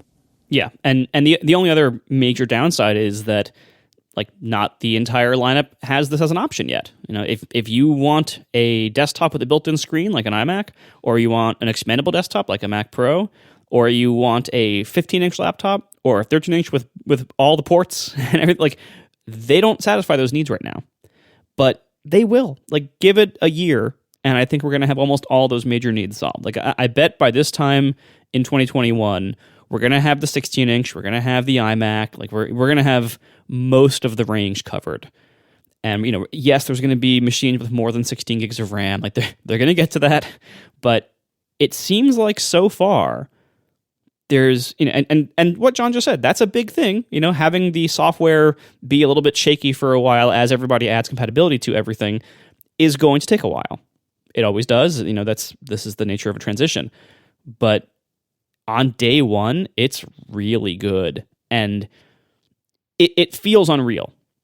It like the amount of speed you get out of these things, like just to add one more little benchmark, I did some Overcast build testing, and on my 10-core iMac Pro with 64 gigs of RAM. Don't tell me this, because we have the same computer. Don't tell me this. 10 core. All right, we gotta go, everybody. Thanks for a good show. Thank you. Bye. 64 gigs of RAM, iMac Pro, plugged into the wall. It's like a 160-watt CPU. 56 seconds to build Overcast clean. So 56 seconds. On my new MacBook Air with no fan, it takes about 39 seconds. Why do you do this? And when it thermally throttles, the worst I could get it to be was about 49. So in the worst case scenario throttling, it's only 12% faster than my 10-core iMac Pro. Why do you do this? And in the more common case, it's more like 30% faster. Now, hold on right there, though. You paid, and you don't have to give me an exact figure, but somewhere around like $6,000 or $7,000 for that iMac Pro. Yep. And how much was this MacBook Air? $1,400 or something like that. 15, something like that. God bless. ridiculous. I know the iMac Pro is a little older, but golly. And here's the thing about the $1,400 MacBook Pro. The $999 one probably wouldn't do that any slower. Yeah. I mean, the only difference is half the RAM. Every other part of it is the same speed. The CPU is the same speed. The RAM's the same speed. The SSD, it's that's why the $999 one, not that I recommend people get that. They should get 16 gigs of RAM if they can possibly afford it, and they should, whatever. But it is, that's the amazing thing about this. That's the thing we learned from all the people testing. We were wondering, is it clocked higher? Is it this or that? It seems like the answer is no. All of them have variable clock speed as, adjusting for temperature or whatever, and you can get readouts on what they are. And it seems like it's around 3.2 gigahertz throttling down to 2.8 or whatever. But they all do that, and the only variable is cooling. And the penalty for cooling, as Marco noted, the penalty is you are only 12% faster than your giant 10-core iMac instead of 30% faster. Right. And I'd take that. That's fine, because I love not having a touch bar. And so that's currently a very nice thing right now. And I took this out of the box about 2 hours ago. I ran Migration Assistant to transfer things onto it. I installed a bunch of software. I ran these benchmarks. And I installed big software like Xcode and Logic, massive installations, many gigabytes of downloads and unzipping, and yes, unzipping Xcode, and all these massive operations, running these benchmarks. I must have run it 9 or 10 times at least. I haven't plugged it in yet. I haven't unwrapped the power brick yet. It's still in the box. Golly. And it's currently, and I've had it sitting here with the monitor on full brightness because I only rock that way, and the battery is still at 60% full. Do you remember during the setup, by the way, macOS, if you've set up a Mac recently, it throws up a notification that says, since we're just setting up your Mac, things may be less responsive until we finish this optimization process. What they're basically telling you is Photo Analysis D is going to run and Spotlight indexing is going to run. And they put a notification in a couple of years ago or whatever that tells you that you may notice some degraded performance. And it's no, I won't. Because normally you'd think I'll hear the fan spinning up or things will feel slower or whatever. And that just never happened. So the dialogue was there, the notification was there, but none of the effects that I could feel were there from this supposed I'm doing Spotlight and indexing now, so your things might be slower. It was amazing. Yeah, I've also been totally ignoring when, for instance, when you run Migration Assistant, it suggests you plug it in. Yeah, right. And then also when you install Logic, it says you should really plug into a power source before installing Logic. And I just ignore those and plow right through, and then it's done 45 seconds later or something, and the battery has lost less than 1% of its charge. It's fine. So to play this back, these computers, so far anyway, are not extraordinarily expensive. They're extraordinarily fast. And even for the software that isn't updated for it, this is not the journey from PowerPC to Intel from, a decade plus ago. Even stuff that's still compiled for Intel is just as fast as it was, if not faster. This is the no compromise computer, isn't it? Well, again, with the compatibility concerns, but yeah, the future looks extremely bright. One of the great quotes from I think it might have been in that independent article with Federighi and Turnus was, I think it was from Federighi saying that, the interviewer asked them about what do you think about these new computers or whatever. And the quote is, "We overshot." It's we had a goal. We were trying to make something that's at least this good. And turns out we overshot. We made something it's not like this was their target and they met it. They, because they didn't need to make these this good. There's no reason for the cheapest Mac that they sell to be faster than the most expensive laptop they sell. That, why would you even make that as a goal unless you're being super ambitious, Steve Jobs style or whatever? They just wanted something that was better than Intel and had a bright future, but these things are phenomenal, right? And it shows the most in these cheapos, right? Because here's the thing, when they make the high-end ones, don't expect the high-end, the current MacBook Air is so much faster than the previous one. The new Mac Pro is going to be way faster than the old Mac Pro, but the margins will narrow, I feel like, potentially, depending on how they fudge, benchmarks with special FPGAs or whatever, right? Because it's more impressive when the sub $1,000 thing is the fastest Mac ever in single core than it is when the $6,000 one is. Because the $6,000 one is going to be the fastest Mac ever by a large margin, but you expect that because it's $6,000. We talked about this with the, what Macs do you think they're going to roll out first? And we always framed it as if they roll out the low end, won't it be embarrassing for Apple if their cheapest Mac is faster than their more expensive one? And here we are. And Yeah, in some respects, it is quote unquote embarrassing that the cheapest laptop they sell can do a whole bunch of things way faster than the most expensive one. I feel like Apple is willing to endure that to say, but we sell that computer too. Like that's us too. Like we're not afraid of embarrassing our current products with our new products, especially since we're going to replace those other ones soon anyway. And we're not worried about, no one's ever going to buy a 16-inch, because if you need 64 gigs of RAM or a 4 terabyte or an 8 terabyte SSD or whatever, or you need to run some Intel program, you can't do that on these because these are the low-end models. So you still have to buy that, kind of like how they still kept selling the trash can Macs. Some people needed them for certain things they needed to do, and even though we felt like that computer is a dud, you're still able to sell some of them. And obviously Apple wants to replace them ASAP, but whatever the calculus was that was in their head, if they had rolled out the top end first and gone down, it would have saved this sort of weird situation we're in where how does it make any sense that your slowest computer is now your fastest computer? I don't understand. It doesn't make it, but we're all fine with it because I'm telling everybody I know who's like, what computer should I get? I kept telling them to wait. And now I just want to send out the carrier pigeons. Fly, go buy MacBook Airs. They are amazing. Your wait has paid off. Buy these computers now because the MacBook Air, I feel like, is the best performance deal of Macs that have ever existed and will probably never be beat because we will never have this discontinuity from we were so slow for so long and then we made this huge leap and on the cheapest Mac that they sell that has a screen. I'm sorry, Mac Mini, I keep excluding you. I know you're cheaper. Yeah, I mean, this to me, this feels kind of like when we got SSDs in the sense that in my computing life so far, there are only a very small number of performance jumps where when you first use something, you're like, whoa, you actually really notice the difference. That does not happen very often. Usually we get incremental progress. We're lucky if we get a processor that's 20% faster than the old one we had from a few years ago or whatever. It's hard to, in computing, it's hard to have major jumps like this. It doesn't happen very often. Well, it's kind of like in the days with 286. If you had a 286 and you got a Pentium, you got that kind of jump, right? Because in the early days we had bigger leaps, but it's been a long time since you go from your 386 to your Pentium and have your hair blown back, and this is like that again.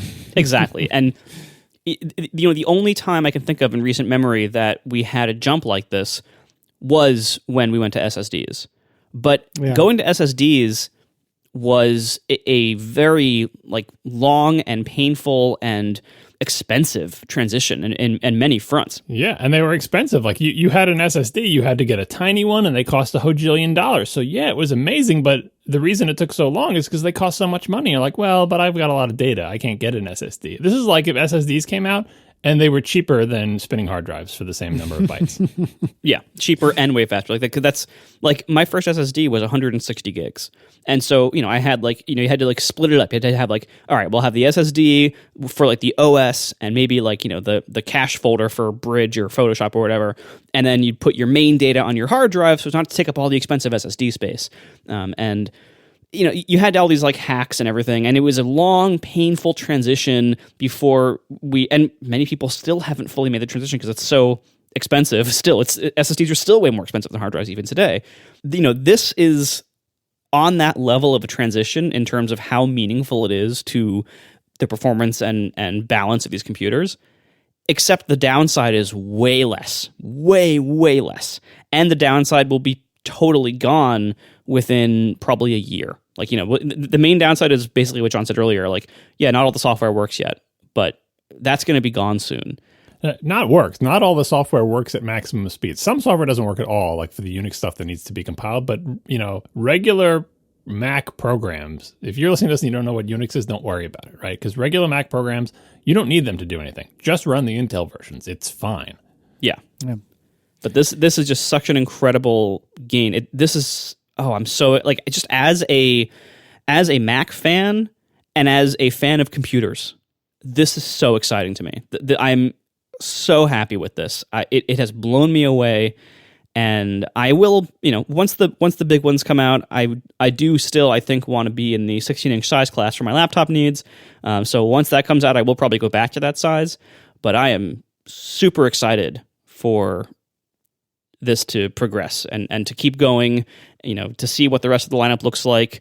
Super excited now to replace my iMac whenever the time comes, which I was not excited about before, but now I very much am. I'm very much looking forward to this time, and it's a great time to be a fan of computers right now.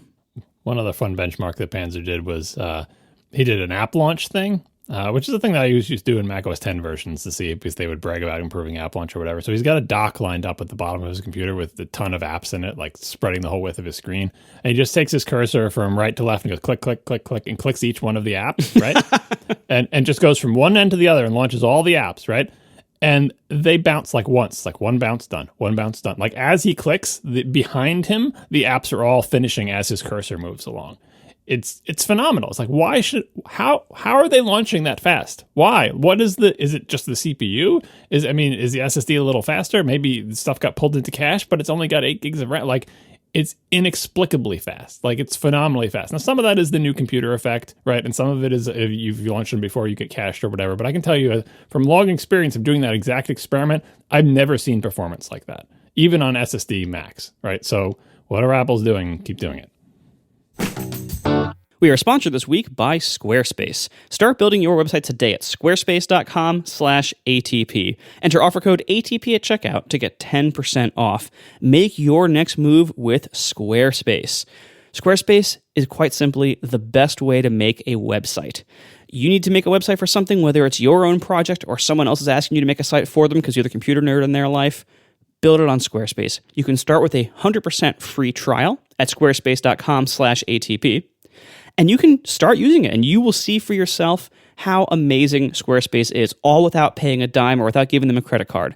You can actually build the entire site, and you will see there's no coding knowledge required. Everything is visual and kind of, drag and drop. What you see is what you get, live previewing. And not only can you pick your amazing template to start that are all professionally designed, and you can, of course, put in whatever content you want, but you can also customize it to your heart's content. You can customize where things go, how things look, logos, colors, fonts, sizes, whatever you want to customize with Squarespace, you can do that. All of this is with built-in, intuitive, easy-to-use tools. They even can register a domain for you, and you'll get that for free if you sign up for a year. Once your site is up, they help you keep it up. You don't have to worry about things like load management or security patches or software updates. They take care of all of that for you. It's out of your hands. You just focus on your content and your business, and that's it. If you need any help, they have amazing support, but honestly, it's so easy. I don't think you're going to need their support. But if you do, it is really great. I've used it a couple times over the years. See for yourself at squarespace.com/ATP. Start that free trial site today. When you decide to sign up, make sure to head back there, squarespace.com/ATP, and use the offer code ATP to get 10% off your first purchase. That's squarespace.com/ATP, offer code ATP for 10% off your first purchase. Thank you so much to Squarespace. Make your next move with Squarespace. I love that, this is the week that Apple has lowered the App Store commission, and we're an hour and a half in before we get to it. All right, so let's properly introduce this. Just today, this morning, even as I woke up, which usually these things seem to happen later in the day, Apple has announced that if you meet certain qualifications and in certain circumstances and if this and if that, that you can, as an app developer, get them to only take 15% cut off of your sales rather than 30%. And the short version of this is it's for small businesses that earn up to $1 million per year. But there seem to be a lot of, whatabouts and waits and so on. But at least at first and on the surface, this is a very welcome change and one that I'm quite surprised to see Apple make. Yeah, that quite surprised is putting it lightly. I mean, I have been saying for years, as many Apple commentators and developers have, there's no chance they're going to ever lower that commission from 70-30. No chance at all. Yep. And I've been trying to talk you down on that ledge because every time you bring it up, I say, well, they did lower it to 85-15 for subscriptions. And you're like, yeah, but, and so, the explanation, the obvious explanation is, what's changed recently that Apple would be doing this? The App Store's been running for so long and they haven't ever changed their cut. And in recent years, they did the 85-15. And then very recently, just today, they did this thing. Could it be the congressional attention they're getting? Could it be the antitrust lawsuits against Google? Could it be, companies like Epic having big fights with them? Like, sometimes, especially very fervent Apple fans, don't like the idea that there's any sort of countervailing force to Apple, whether it be government intervention or companies like Epic making a big stink and throwing tantrums and filing lawsuits. But without pushback, Apple, as evidenced by the many initial years of the store, is not motivated to change anything. And now there's a little bit of motivation, and we see a change, and I think it's great. Yeah, I mean, and there's a lot of details to this that are worth knowing, but the gist of it, that most developers are now going to have 15% across the board, is really quite something. Like that. And I think, and this is not the kind of thing they would have decided, over the weekend. I mean, this is the kind of thing, this has probably been in the works for a few months, if I had to guess. And this has a meaningful impact on the stock perception for their services revenue. Now, that being said, and so all that is to say, it's a big deal that, like, it isn't just like Apple, out of the goodness of their heart, just giving us more money. They are also going to take a hit to a degree in this because they make a lot of money from App Store revenue. But the way it's structured is that only developers who make less than $1 million a year get this new commission. If you make over $1 million a year through the App Store after their cut, then you're still paying 70/30 or the 85/15 on the year 2 and above subscriptions, just like before. And it turns out that the App Store has very much a long tail effect for revenue.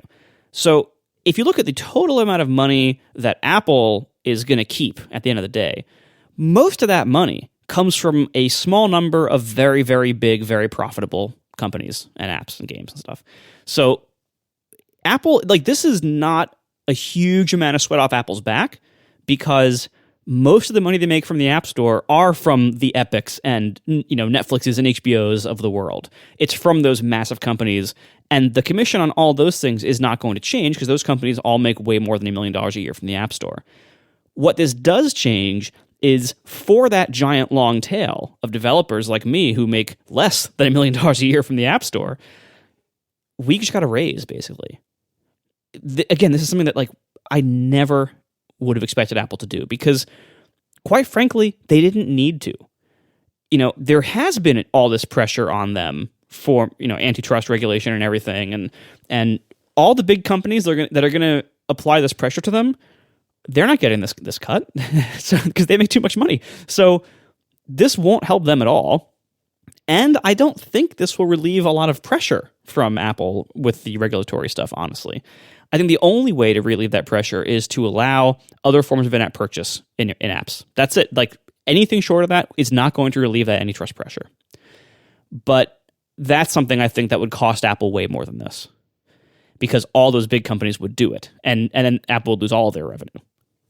This is a very shrewd move for exactly the reasons you said, that it makes a lot, in terms of number of people, it makes a lot of people happy because there are way more developers making under $1 million. And to be clear, it's under $1 million in profit, not revenue. They're way more than making under $1 million than over, right? So number of people who are happier today, huge number. It doesn't cost Apple that much money because they make most of the money off of the whales, like the big profit makers. And those two things, when we're talking about antitrust and stuff, yes, there is the, legal aspect of that, but there's also the political and optics aspect of it. And despite Apple saying, oh, we charge 30%, that's what everyone else charges, it's a good thing to be able to say the next time they're grilled, to say, hey, 90% of our developers just got their revenue share cut in half from 30 to 15. And look at all these testimonials from developers who are happy and so on and so forth. Those optics matter, despite the fact that we all know, what did Apple really give up? Did they give up a ton of money? They gave up some. They gave up a non-zero amount, but they didn't do like what Marco said, you can use a different payment method, which would really cut into it, right? And so it's good to be able to have that in your quiver when someone starts leaning on you again. Now, all that said, in the end, this type of dynamic where there's a company, in this case a tech company, that we think has may have too much power and is using that power to do things that are good for it at the expense of other people, right? That's the whole government effort of like, let's look at these companies that have lots of money and lots of power, and let's make sure they're not making the world worse for everyone who's not them, right? In some way, right? Antitrust is a specific instance of that, but in general, the government is always looking at that in terms of regulation, right? If that activity of looking into it and asking them hard questions and considering what we might do about it causes that company to say, what about this? What about if we do like this? And you look at it and go, that pleases me a little. You haven't changed the power dynamic because Apple was and remains in the exact same position as they were, in that they're voluntarily doing that. They're voluntarily doing that to try to avoid someone making them do something presumably worse. They haven't given up any iota of their self-determination by doing this. So if you're worried that this company has too much power, they still have all that power. All they're doing is being a benevolent dictator of the App Store and say, we bestow upon you an additional 15%. Right? But you haven't changed the fact that they are the only app store. They require the payment method. They make the rules. They can change the rules at any, like, none of that has changed. So fundamentally, and this is what lots of people are screaming about, fundamentally nothing has changed in the dynamic, but practically speaking, people are happier and people get more money. This is exactly why you do this move. Do it voluntarily rather than digging in your heels and refusing to change anything in the hopes of heading off something that could be much worse, right? So I think this change is great, despite the fact that it will not help me at all because my apps don't make any money anymore. So I really wish they could have done this back for the 3 days a year ago when my 2 dinky Mac apps made some money. But oh well, now maybe I'll get 25 cents a week instead of 15 or 5 or whatever. Anyway, but yeah, this is going to make a lot of people happy. It's a move in the right direction, but has still not fundamentally changed the power dynamics, right? Now, you could argue that the fact that they did anything shows that there is some power on the other side of that. And that's true, but relying on the benevolence of the powerful is a bad strategy long-term. And that's the situation we're still in right now. So I'm glad that we have some benevolence. I like it. It's good. But I don't like relying on that benevolence as the only thing keeping the situation from getting much worse. Oh, completely agreed. And that's why, like, this doesn't really solve many of the problems of Apple's position with the App Store.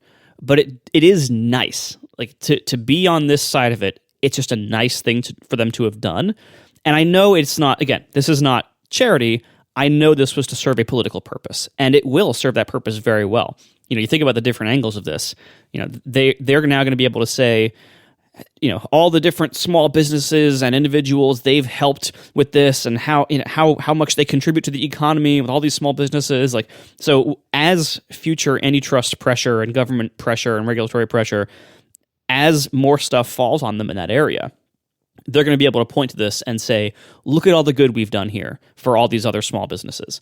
At the same time, because they've made public these terms and they have this $1 million threshold below which you get the benefit, they've also kind of helped alienate anybody who tries to complain about it. Because if you complain about this, what you're saying is, I make more than $1 million from the App Store every year, and it's kind of a bad look in PR in certain circles. So, you know, it's a very smart move what they've done here, and I'm just happy to be on the good side of it. But certainly, the PR here, there is certainly some, you know, utility to this for them that is not lost on them. And finally, while I am slightly you know, complaining about things here, again, I love what they did here, but the way they implemented it is a little bit odd to me and creates some weird incentives. So normally, the way progressive taxation or progressive fees work, and this is the way, you know, U.S. income tax works this way, is normally, like, if you say that, you know, the amount you make up to X is taxed at this percentage, and then anything above that is taxed at this percentage, those are structured in such a way that when you cross that threshold between the two percentages, you don't suddenly pay the higher tax rate on everything you made before. You only pay the higher tax rate on the marginal difference between that threshold and your total income. So there is no amount of money that you can, like, by making $1 more in revenue, you take home less total. That would be weird and would create perverse incentives. what they're doing with this is kind of doing that in one way. So if you cross a threshold, for the rest of that year, you pay the regular 70%, or you get the regular 70% instead of the 85. So say you cross $1 million in October, then in November and December, you're going to pay 70/30 instead of 85/15. But you still have the money you made the rest of the year for all the other monthly payouts that were taxed at the 85/15 rate. But the way this program works is you only get the 85/15 on your first million if you made under $1 million in the previous year. So if you cross $1 million, yes, it is progressively taxed for the rest of that year, but then the entire next year, you get 70/30 split, even if you end up making less than $1 million for that whole next year. So there is a weird incentive that, like, if you are going to make a little bit above $1 million, it's basically if you're going to make between 1 million and 1.2 million or so, you actually have an incentive to maybe stop making money if you're going to do that near the very end of a year. Because if, like, in December, you're going to cross over 1 million, you're actually better off pulling your app from the store and just not making any money so that you stay under that threshold, so that for the entire next year, you don't have the higher tax rate on your entire income. So I'm not entirely sure why they have this structure with this kind of like, you have to make under $1 million in the whole previous year to qualify thing, because that creates this weird perverse incentive. So I hope they iron this out. I mean, it's that way because it makes them more money, because they want 70/30 for the whole next year because they think, oh, you're turning into a whale. Like what they don't expect is you to cross over $1 million in the next year to make like nothing, right? So they say once you cross that threshold, you're now in the category of the 70/30 people. And this set of rules makes Apple more money than the one you described.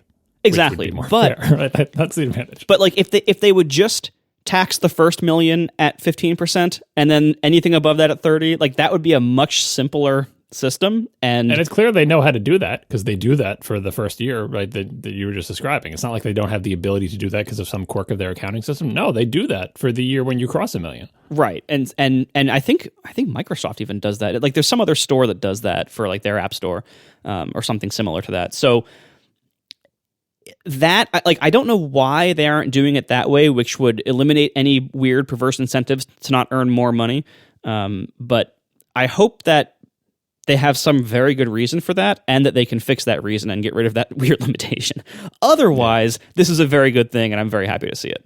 Yeah. The other thing that this made me think of, related to our past discussions about the App Store and the cut, and Apple's past actions. And this has analogies in general government, not just the government of app stores. In the past, we discussed the idea where, Netflix got a secret sweetheart deal, so they didn't have to pay 30% because Netflix was huge, and they did this deal with Apple that was kind of a an open secret that, hey, Apple, Netflix is not paying 30%. Because they're a big company, and big companies get special deals with other big companies. And many times I've described that as that's the way business works. Like, and it's true. Like, if you look at any kind of business, if you're going to buy 1 or 2 little widgets from a company, you get a certain rate. But if you're going to buy 10 million of them, you get like your own special sales team, and they schmooze you, and you get a better rate, and you can negotiate, right? Big companies have power. That power manifests usually in them getting better deals with other big companies. And so every time, Netflix or whoever got a sweetheart deal for the App Store, it's like, hey, why don't I get that? It was part of the whole antitrust thing of Apple saying we treat everyone the same. Like, we know that's not true. You treat big companies differently. And I don't think that's outrageous or ridiculous, because that's true of everybody that Apple works with. All the companies that Apple works with, depending on the power of that company, whether it be a supplier for parts and how exclusive that part is or whatever, there are power dynamics between companies, and it makes perfect sense for big companies to get better deals, right? So one way Apple could have gone, following the sort of capitalist business ethos, is, we're powerful companies, we're butting heads here or whatever. If there's some big company, like say Epic or pick whatever big company you want, Microsoft, like whatever big company that is important to the App Store, Adobe, that's different because Adobe has something going on. Anyway, they could have said, okay, well, we need to keep these big companies happy. So let's strike a deal with Microsoft to get Office onto the Mac, and we'll give Microsoft a smaller cut, right? And that type of arrangement that I'm describing, that Apple has done at various times, the Netflix example is real, but Microsoft is hypothetical, I don't know, is the opposite of what they're doing here.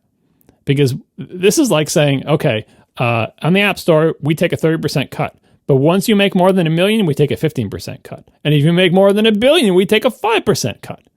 That kind of progressive tax system where the more you make, the less you pay, it's like the American income tax system in reality, right? If not in law, but sometimes also in law, right?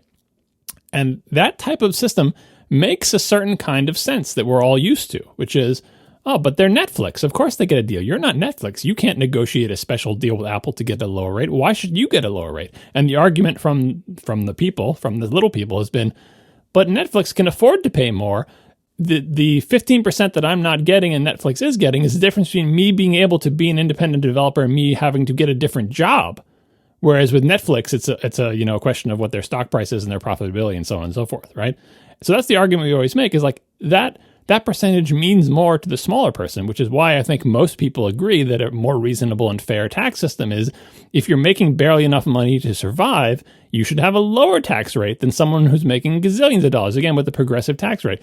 Oh, your first $1 million is taxed like this, but your $1 million and first dollar should be taxed higher. And you can't cry poverty and say, oh, but my $1 million and first dollar was charged at 5% higher. I can't live anymore. It doesn't, so that's that argument, like, we don't cross these worlds of like, oh, real life versus the App Store or whatever, but they do cross over. And what Apple has done here is recognize that, previously had, I don't want to make this political, previously had a flat tax, ostensibly a flat tax, 30% for everybody, caveat, asterisk, double dagger, so on and so forth, as we say, right?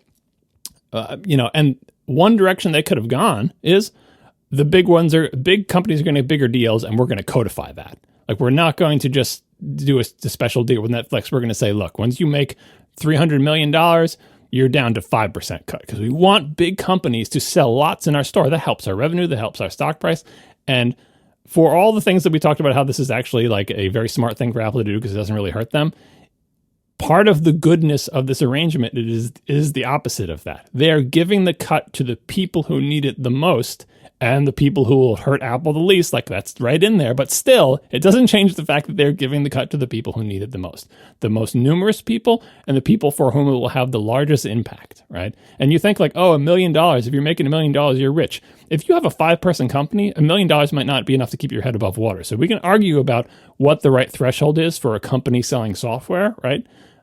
But certainly for individual developers, if you're making $1 million in profit off the App Store, you're fine. If you're a 20-person company making $1 million a year off the App Store, maybe you're not fine. But the trend is in the right direction. Like that line, the slope of like we went from flat tax to a line tilted, I'm glad the line didn't go in the other direction, which would be, the big companies get the break. And feel free to make whatever analogies to broader government you want. I'm trying not to be super political here, but I feel like you can make your own conclusions. I don't know. I feel like this is a thing that can cost Apple not a lot of money, but can reap incredible amounts of positive PR and positive feelings. So why not do it, right? If all of the money is made on the whales, which I think you're right, it absolutely is, then yeah, let's give the little guys a little boost, and it's really not going to cost that much. It won't really change the bottom line. And everyone's going to think we're so benevolent and so wonderful and so great. And hopefully some of the people who think we're so great now are the people in government who are really looking at our finances and wondering, and looking at in our behavior and wondering if we're being fair. Well, of course we're being fair. This is what you guys said earlier. Of course we're being fair. We gave more money to the little guys. What else could you want from us? And so, yeah, I think this is something that should definitely be applauded without question, but it is not a lot of effort to earn a whole lot of good PR. And if I'm in Apple's shoes, I would have done the same thing. But I don't know. I still feel like other more substantive, whatever that, substantive, that bigger changes. Yeah, that other bigger changes would have been more useful. But I'm not going to kick a gift horse in the mouth. This is still excellent, and I applaud them for doing it. Thanks to our sponsors this week, Squarespace, Linode, and ExpressVPN. And thank you to our members who support us directly. You can do that at atp.fm/join. We will talk to you all next week. Now the show is over. They didn't even mean to begin. 'cause it was accidental. Oh, it was accidental. John didn't do any research, Marco and Casey wouldn't let him, 'cause it was accidental. Oh, it was accidental. And you can find the show notes at atp.fm. And if you're into Twitter, you can follow them at CASEYLISS. So that's Casey Liss, MarcoArment, Marco Arment, SIRAC, USA Syracuse. It's accidental. They didn't mean to. Accidental. Tech podcast so long. Can you give me a moment to shed a little light on something that's on the verge of ruining my marriage? And I say that mostly jokingly, but not entirely. I've been complaining and moaning a lot lately about this weird issue that started for both Aaron and I when we got our iPhones 12. And that is that, you know, many of our friends and pretty much all of Aaron's family are on Android.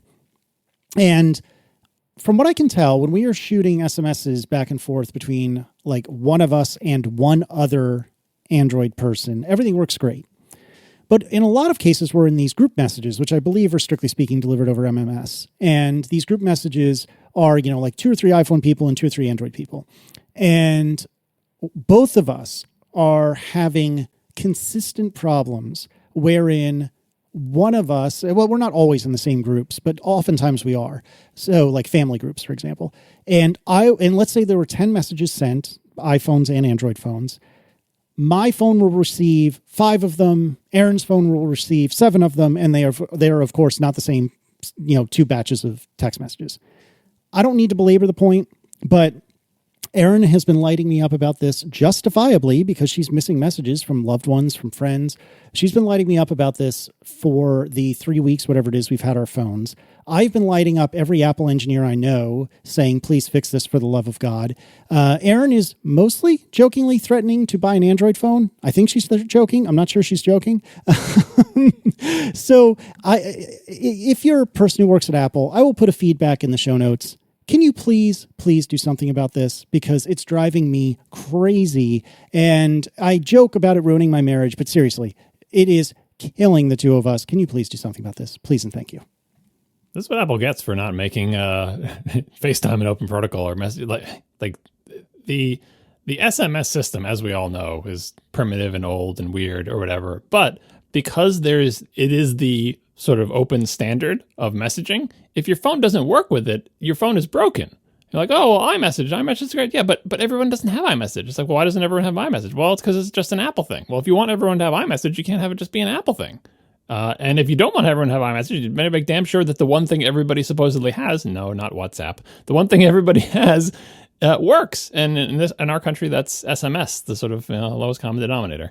And so that's crappy when bugs like that happen. And you can imagine why they happen. It's like, well, but who pays attention to SMS? Like, how many times are Apple employees using SMS? They're probably using iMessage way more. And that's the problem. And that's the thing that really bugs me about this is I feel like this is widespread enough because, like I said, I've complained about it on Twitter, and people have. I thought it was an AT&T issue at first, and then people on like Verizon and other American carriers said, no, it's me too.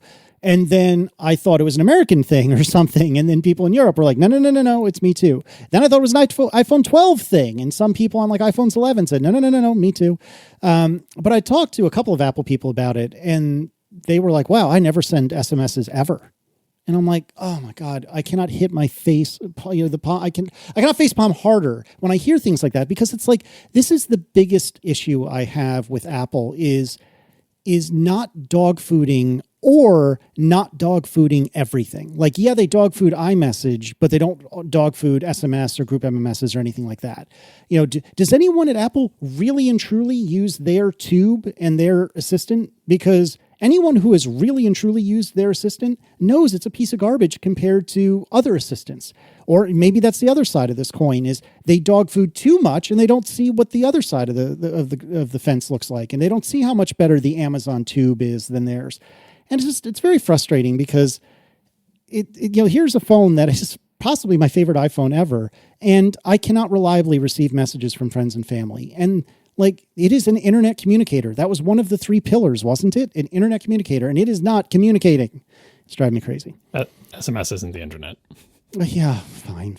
And just to get in front of everyone, no, I am not going to convince all of my friends and family to get WhatsApp. I don't want WhatsApp. I don't use WhatsApp.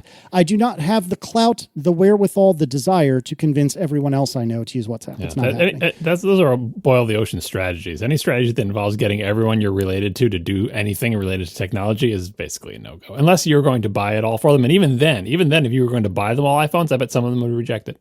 Oh, I've offered iPhones to so as an example, Aaron's youngest brother is on Android. His fiance is on an iPhone. And I have offered to literally give him my 11, which I just got repaired. I think I mentioned on the show. I just got repaired. Brand new screen on it. I've offered to literally give it to him, and he's not interested. He just doesn't want it.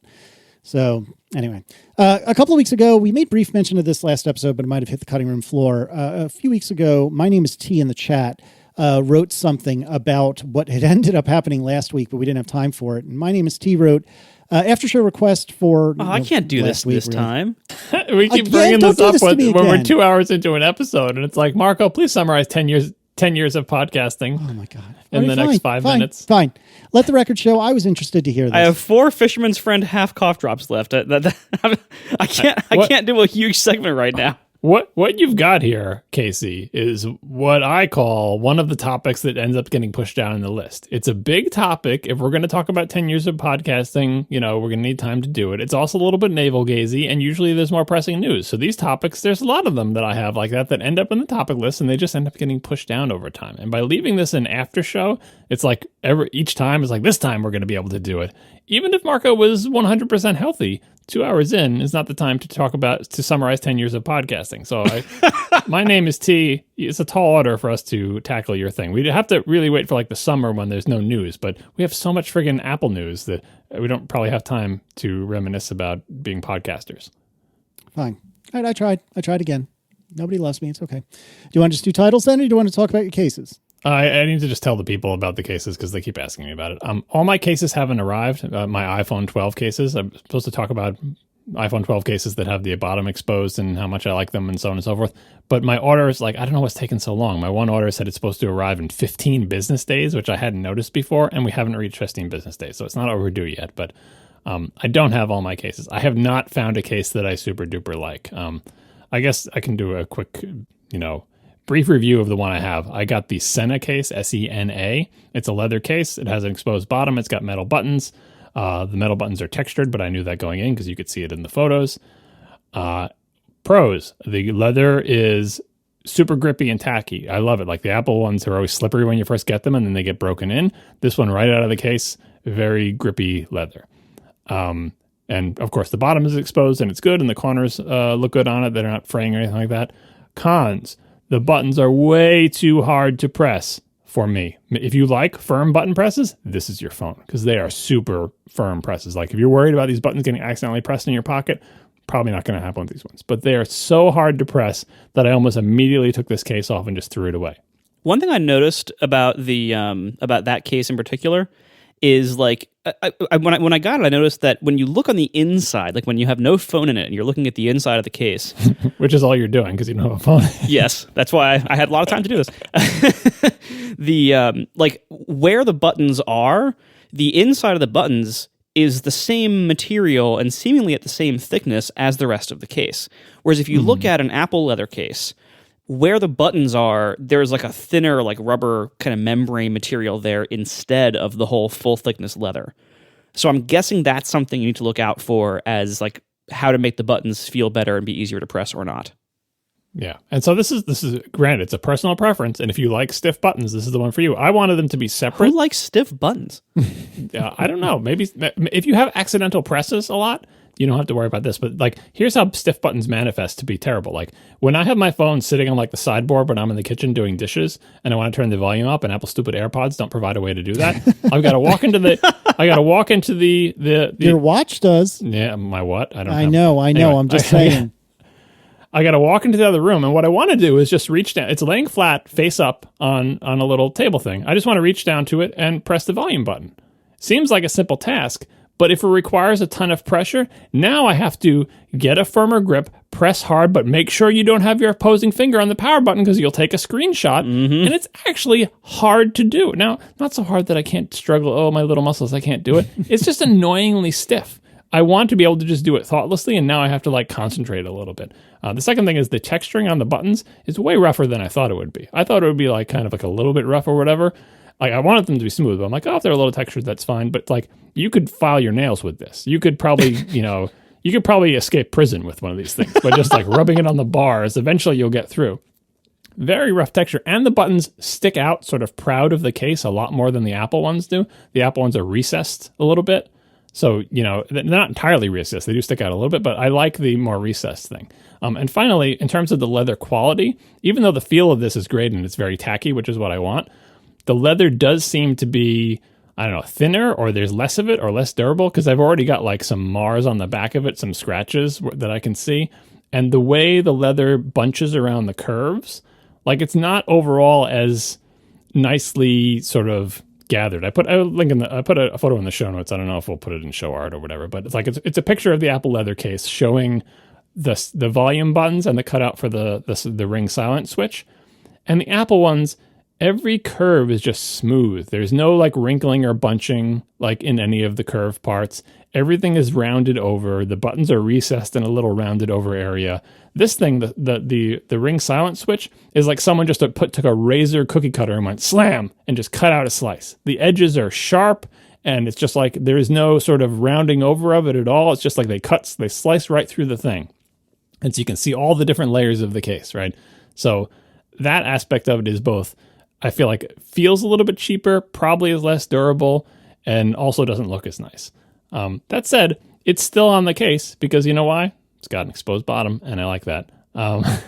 I did consider going back to the Apple silicone case because having used the swipe up on the exposed bottom for a while, I mean, I used it without a case for a while, so there shouldn't be new. It's like, isn't it the same swiping up from the bottom without the case versus an exposed bottom? It's the same edge the whole time. But I have to say that even without a case, it is less satisfying than the old rounded over 11 to swipe up from the bottom. So I did have the thought that's like, well, you liked every other aspect of the silicone case better except for the bottom swipe, and it wasn't quite as tacky as this. So why not just switch back to the silicone one? But instead, I'm like, well, let me wait for my next leather case to come so I can try that one out. But it hasn't arrived yet. So if you're looking for me to endorse a case that I personally like that has a bottom cut out and is made of leather, I cannot endorse the Senate case. But you might like it if you like rough metal buttons that stick out a lot and are hard to press. If you have one of those like hand grip exercise things, like the springs between the two like grip lines that you put your hand around, if you like those, maybe you'll like using these buttons. Oh my. Yeah, and maybe they'll soften up more over time. They haven't softened up so far. I don't know. So I think this is not a bad case. It is just not to my taste, and it's not to my taste in ways that I was not able to ascertain by looking at the pictures. Or if you have to break out of prison. Yeah.